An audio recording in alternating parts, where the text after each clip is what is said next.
हरेक जीवहरूमा छुट्टिनु र भेटिनु, छुट्ने काम र भेट्ने काम भइरहन्छ। मानवमा त हुने नै भयो।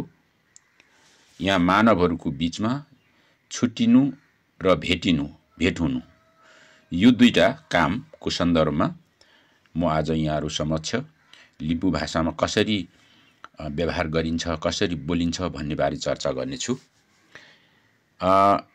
लिम्बू भाषामा सेम्मा भन्छौँ, नेपालीमा छुट्टिनु, अङ्ग्रेजीमा त्यहाँ दिएकै छ। छुट्टिनुलाई लिम्बू भाषामा सेम्मा भनिन्छ। अब यो सेम्मा भन्ने क्रियाको रूप, यसको प्रयोग यस्तो छ। दुईजना छुटौँ भन्दाखेरि सेन्ची भन्नु पर्यो।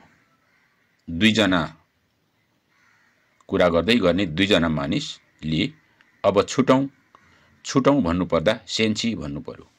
दुईभन्दा बढी मानिसहरूले अब छुटौँ अथवा छुटौँ भन्नुपर्दा सेन्दी भन्नु पर्यो। म दोहोऱ्याउँछु, सेन्ची भन्यो भने छुटौँ तर दुईजना मानिस, सेन्दी भनेको छुटौँ तर दुईभन्दा धेरै मानिस। अब भेट हुनु, भेटिनुलाई लिम्बू भाषामा तुम्मा भनिन्छ। तुम्मा, भेट हुनु, भेटिनुलाई। अब यो तुम्मा भन्ने क्रियाको विभिन्न रूप, यसको प्रयोग यहाँहरु समक्ष प्रस्तुत गर्छु। दुईजना मान्छेले अब फेरि भेटौँ अथवा भेटौँ भन्दाखेरि तुमसी भन्नु पर्यो। तुमसी भनेको भेटौँ भनेको, तर दुईजना। अब दुईभन्दा बढी मानिसहरूले भेटौँ भन्नुपर्दा तुमी भनिन्छ लिम्बू भाषामा।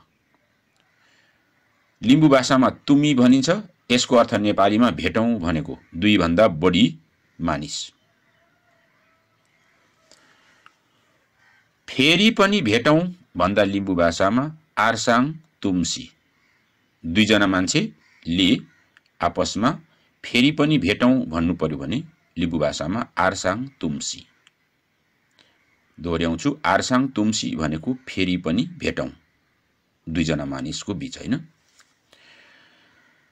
अब दुईभन्दा बढी मानिसहरूले आपसमा फेरि पनि भेटौँ भन्नु पर्यो भने आरसाङ तुमी भन्नुपर्छ। दोहोऱ्याउँछु, आरसाङ तुमी भनेको फेरि पनि भेटौँ।